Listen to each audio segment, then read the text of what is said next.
Hello, everyone. Thank you so much for joining us for another episode of Differo podcast. Today, we are joined by our co-host, Pete King, and we are also joined by Uroš Bulatović, a president of Union of Young Entrepreneurs. Uroš, thank you so much for joining us. Thank you guys for having me. Union of Young Entrepreneurs of Montenegro, just to be reminded, not the Union, not the global. Today. Today it's just Montenegro, but maybe in the next podcast. That's fine. So our topic of business here at Differo Podcast is pretty much the same as usual. We always start talking about business, how can we improve Montenegro, and how we can improve the business in all of the Balkans, and how can we bring more investors and more businesses here, and how can we actually compete with Western countries like UK, US, and so on. It sounds impossible, but we're here to solve those problems. But I guess the first question is, Uroš, how did you get involved with the Union of Entrepreneurs? Well, 5.5 years ago, I was thinking about starting one company, and then it was super difficult for me to start it, and I didn't have any experience or knowledge or information about any of the supports or legislative or anything. So I was thinking how many people are like me. And maybe we can help each other, exchange information, and be like a moral support to each other. And then we can be the channel of information and feedback for everybody who is creating the support programs and ecosystems, the decision makers. So we can say, yeah, that's good what you do, or no, we don't need that what you made. And then we formed this first meeting and invited a lot of actually our friends. I didn't realize how many entrepreneurs were around me until I just collected them. And it was maybe 25 of us that we had that first meeting where we organized the Union of Young Entrepreneurs. And within the next month or two, we had 40 of us. And now it's 160. But basically, we are not doing too much to attract many members, because it's a lot of work to have all of this information and opportunities collected in one place and to be brought to the next level and everything to be used. We don't use all of the opportunities that we are offered, or maybe that are appearing somewhere. But what kind of people are members of your organization? What kind of businesses do they have? They are coming now from 13 different municipalities and are operating in all of the areas of business except energy. Okay. So you have crafts, you have digital agencies, you have mine, Differo, you have such a plug, construction companies. You have basically everything except energy. We still don't have anybody who is doing business in energy. We were just talking about that today. I have a house in Olsztyn, and it's not connected to electricity or water. We were just discussing about how can I bring energy there. And Pete mentioned something about wind turbines, and I just told him, Pete, there's not a single company in Montenegro that actually builds turbines for energy. There's only a couple companies here that do solar panels, and even that's not 100% legit. It's just ordered from somewhere, Alibaba or something, and they just we don't produce them, right? But you have great weather, by the coast, it's really windy. You have great sunlight as well here, and as people look at sustainability more, and especially with the cost of energy prices, there's a real opportunity here for some entrepreneurs in that area. I have a friend who's thinking of starting a business, but right now he's in China, and he actually wanted to utilize his time. And right now he's making a partnership with some big companies in China that he can get solar panels at a good company at a good price, and he's trying to import that here, and he's trying to build a huge company here that's focused on producing the energy and then exporting not to people or homes here in Montenegro and other countries like Serbia, Albania, and so on. But he needs a lot of funding, so I don't know if he'll be able to I think succeed. That's the reason why not many young people are actually in the energy business, because it's not something you can start with a small amount of money. If you want to be a hairdresser, maybe it's something that you can start quite easily, but to become involved in energy business, it's something else. It's much more demanding in that financial way. And does your membership mirror how important tourism is here to Montenegro. You know, one of the biggest industries. Are the majority of members in tourism, or it is actually a full mix? It's quite a mix, and it doesn't reflect the realistic, like that share of tourism or agriculture or anything, because we see that young people actually have many those like ICT agency for something. So I think it's because of that you can get the knowledge. You can easily start to be like some entry level of knowing to do something, and it's actually maybe cheap to start doing that. So I think that's the reason why young people start in that area or in crafts. We have also a lot of people who have their like made their business out of craft that they know how to do. So that is also attractive. I mean, it's not as attractive as it's maybe for me from this point of view, like something that is very reasonable to do, you know, to have your own craft. But 5 years ago, maybe I would be thinking differently, like wanted something else, something more maybe interesting, attractive. But now when I see how many funds you need to start it, how fast you return the investment, and how it can be like quite stable business. You're having second thoughts when you look at all I of like that. craft. Yeah, it's limiting. It's limiting, but it can be very nice. Well, I mean, every business has to start somewhere. I mean, looking at Montenegro and looking at all the other countries around, we all complain about the rise of the prices in the last few months, and we're all complaining like how expensive it is to live in Montenegro and how expensive all the products are, like shoes, like brand products. But the thing is, Montenegro is not producing anything. No. Montenegro is not producing. I mean, there's one big factory, Franza, the meat company, and besides Franza, I don't think there are any other big factories here that are You have producing producers of food like Goranović also. Right. You have producers of food, but producers Nikšićko beer, yeah. But Nikšićko actually has a rather small team because they're working with Trebisa, the Pivara Trebisa, and they're just like, I think there's a partnership between them. The Nikšićko beer is a product of Pivara Trebisa. Right, yeah. right. So that's the company behind it. But you normally find that though with technology that you don't actually need a lot of people. That's part of the. That's true.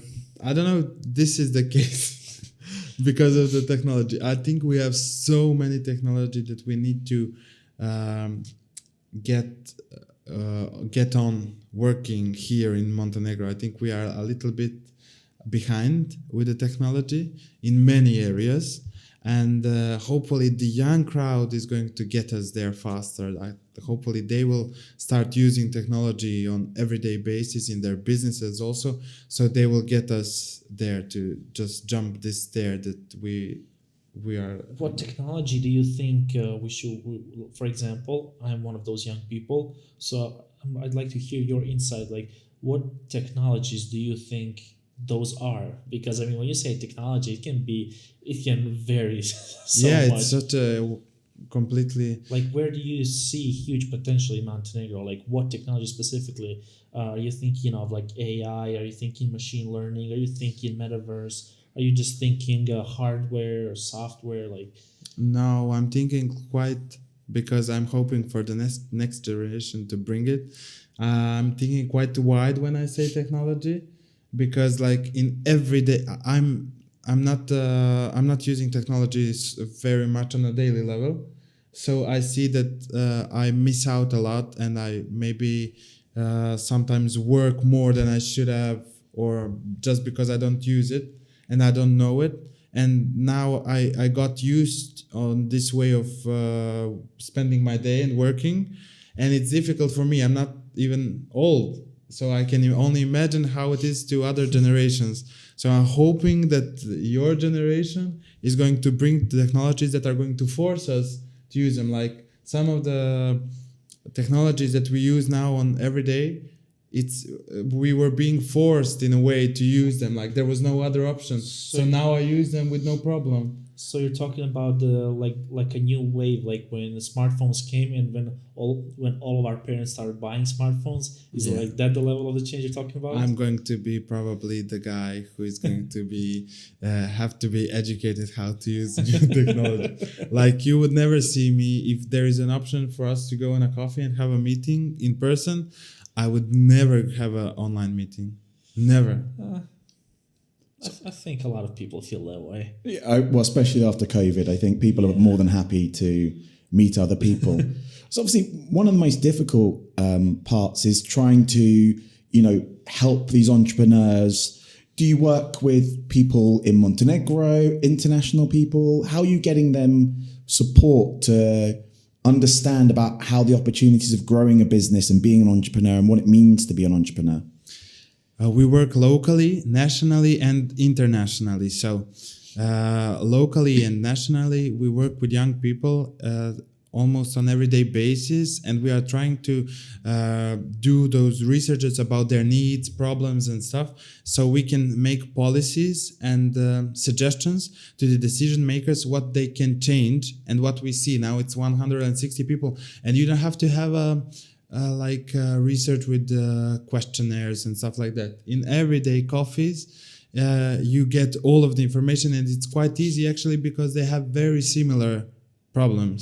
And then we send that suggestions to the decision makers and try to impact on this like local and national level. And when you mean decision makers, for our listeners, who do you mean are the decision makers? The ministers, the mayors, and people in the government who are making these laws and are making these support that are sometimes a great support, but not quite usable for a micro young entrepreneur.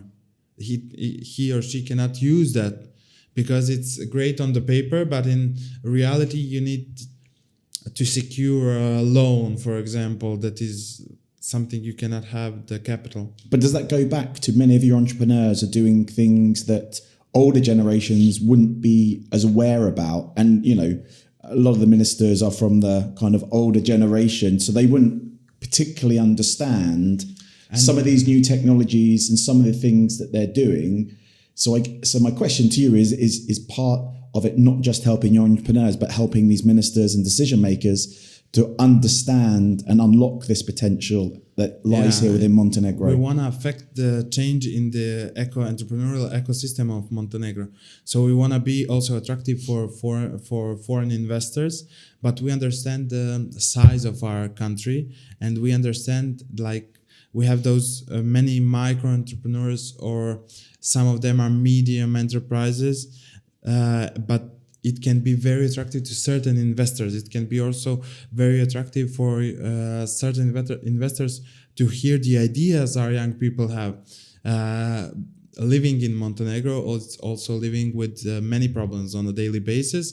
So a lot of young people are great problem solvers, and they have such an amazing ideas, but we are missing infrastructure for those ideas to be prototyped or made in a certain way or exploited for investors to be interesting, because now we are basically almost always talking at that level of idea or a concept. We don't have many prototypes produced. We don't have anything that has some small traffic that can be interesting for investors, and we are now trying to deal with that and to create this team of support from different branches of government that can all together work also with us to have all that infrastructure that is needed for somebody to be interested in that, to invest in that idea, concept, or a small business. And it's going to be a lot of work, especially now when everything is changing so fast. And when you want a government as your partner, it can be very demanding and it can slow down the process. But this is the only body that can ensure that something will last, because now everything is depending on the project we are going from project to project, and everything is depending basically on our actions and how proactive are we and how many meetings do we have and places to show that we have that kind of issue or that kind of idea. But if we want to create partnerships that will start developing and affecting that infrastructure that we're missing, and to be lasting, like not something that is going to end because the project is gone after 9 months, and that is costing us time. And do you feel you're making progress on that? Yes, a little bit, but very slow. This is what we talked about on our last episode. In order to make a change through government, the only way is to work with companies, with individuals, with private companies, just like you're talking about. So it's good to hear that it's bearing some fruit. So it's good to hear that. But because you need somebody who was in business. If it needs to run a sector that is for the small, medium, and micro enterprise and stuff like that. So he needs or she needs to understand how it is in reality, because when you see stuff on the paper, we have many good things going, but in reality, it's not functioning well. It's there, but it's not functioning. So we need to change that. And some of the changes are very painful, but some of them are super easy and fast. It can be done fast. I understand that huge changes need time and it cannot be done easily. But if you do like we are trying to do many small and what would be an changes, example of a small change that would make a difference? There was this support for young entrepreneurs actually in Montenegro. For example, if you need equipment or if you need help in marketing, or it was 11 different topics where you would get 50% funding, and you apply once per year. You can apply for maybe 2 or 3 different program lines. And then we went there and we talked to them for many times and asked, why is it the same for all of the entrepreneurs? Because young entrepreneurs are the ones who have who employ 200% more people after that they get out of 5-year stage. So they will bring you more if you support them more. And the 50% is great, but for a micro entrepreneur that is 1 year old in the business, that can be too much. Maybe it will wait for the next year to use that support. Right. And then we have now 80% support for young entrepreneurs and female entrepreneurs. And our next goal is, for example, those 80% you get as a reimbursement. And we want them to pay their share and you just pay your 20%. Because if it's a bigger service or equipment that costs more, maybe smaller enterprise doesn't have that amount of money at the moment, right? And it can be a long time, maybe 3, 4, 5, 6 months for them to wait for a reimbursement. So we want them, that's our next goal. For that support, we want them to pay to the vendor their share, and I have to pay only my share. But maybe we take it into a different angle. So obviously you've talked about what local decision makers can do. How about the international outside of Montenegro who don't understand Montenegro, but what needs to be done to draw them in, to get them to also help? And, there's lots of influential bodies out there, both private individuals that would bring money and insight and skills. And then obviously you've got the EU and other ones that are helping in other countries. Actually, I don't think we need to create something that is super extraordinary. I don't think we are missing something like that. We are just missing those basic things. For example, if we want to invite those people to come, so we need to organize something that is attractive for them. And in order to organize something that is attractive for investors, we need to have all of these ideas sorted and prepared in a way that, like with a portfolio that can be I think what Uroš is talking about is the structure. Like here, the structure is the thing that's missing quite a bit. So if, for example, we get some other bodies or some other private investors from like the international level, the thing that's going to bother them is the lack of structure. Because here, if you're trying from zero, it's very difficult to have the structure around you. Like when you go to other bigger countries with improved systems, that's very noticeable. And no matter what happens, there's always something to back you up. Here, it's quite difficult. Like, for example, when you go to the US, if your business is going to fail, you just go and declare bankruptcy and everything is fine, basically. Here, it's a bit different. Here, when you put everything on the line, and if you lose it, you're done. You Europe and US are different, though, right? They're different models. Right. So perhaps we just. So Ed, I know you're one of the hosts, but you are a member of what Uroš has created, Yes. the community around that. What made you join, and how do you feel it's worked for you?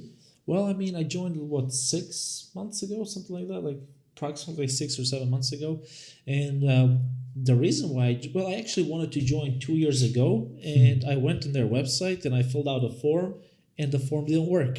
So I sent them, I called them, and I told them, hello, is That's this the problem union? with Uroš and technology, right? And I called he needs a chief technology officer, I think it's calling out for. So I called them and I asked, hello, is this Union of Young Entrepreneurs? Yes. Well, I'd like to join. Okay, go to our website, fill out a form.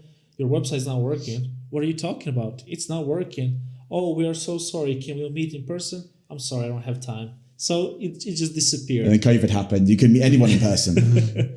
So then I did some thinking. Our business started growing. Well, we had some downfalls through COVID, of course. But at some point, we just realized we want to be connected. So that's the thing that we lack, because we expanded to the international market and we basically skipped this market here. I mean, I know it's a specific case, but that's how it worked for us. So we just needed a network of local business people, of local entrepreneurs that can help us grow and that we can help them grow. Because the first thing that I actually talked to Uroš about was like, hey, Uroš, we want to give a promotion where we make it, what was it? Did we offer websites? I don't know what we offered. Like, here we want to make a deal to make this digital service more affordable to all of our community members. So this was the reasoning behind it. And that's the reason why my company is still joined, because it just gives us the opportunity to connect. It's just a very good networking opportunity. Like, there's always that's the main thing, yeah. Which is great. It sounds like, the positive side of it, but there still seems like there's more to do. So what's the vision, the next stage of the journey? We have this plan for several years now, because at the same time we are developing this union in Montenegro. The Union of Young Entrepreneurs in all of the region countries is developing almost at the same pace, and we are doing almost the same things. So the next stop is going to be the regional association that is going to help us cover the region. And when you mean region, you mean Balkan, you mean Serbia? Yeah, Western Balkan. Balkans. Western Balkan Regional Association of Young Entrepreneurs. And in Montenegro, in our organization, we want to have the structure that we are also missing a little bit. And we will also want to develop ourselves through the regions of our country. So the North region, the Central region, and the South region. And we want to be there and to know all of the ideas young people have, all of their problems, and all of the opportunities that the North, Central region, and South region have. Because it's a bit different. Even though it's a super small country, it has its differences, and it has a different way of how others provide support to business on the north and to business in the central region or on the south. So we want to be there to use all of the chances, because there are also some programs that are dividing us, like joining our coast to the other countries, or joining our north to the other countries within the same program, and creating like a smaller region. So we want to have the offices and teams that will help all those people who are everywhere to use all of that. And so we can always have on the source of new ideas, to be the support for those ideas to become concepts, to have, prototypes, or to analyze. So you'll have a central West Balkans team, or a central team in each country helping doing the analysis, etc. We want to do in Montenegro. We want to have 3 teams. Okay. In the north, central, and south.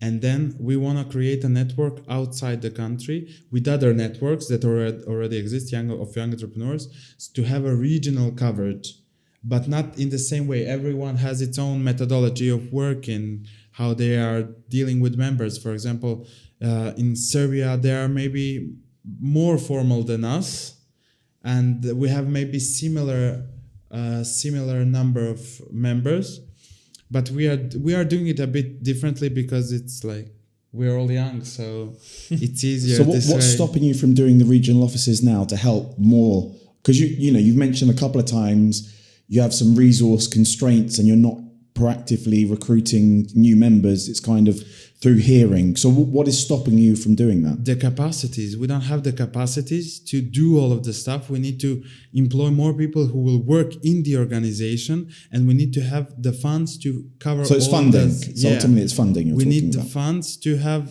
all of these offices, to have all of these people that can work on all of this. And it's very difficult to get the core funding, to get administration grant. It's easier to get grants for the activities, like to organize a fair or to have a networking event. That is something that is quite, let's say, easy to do.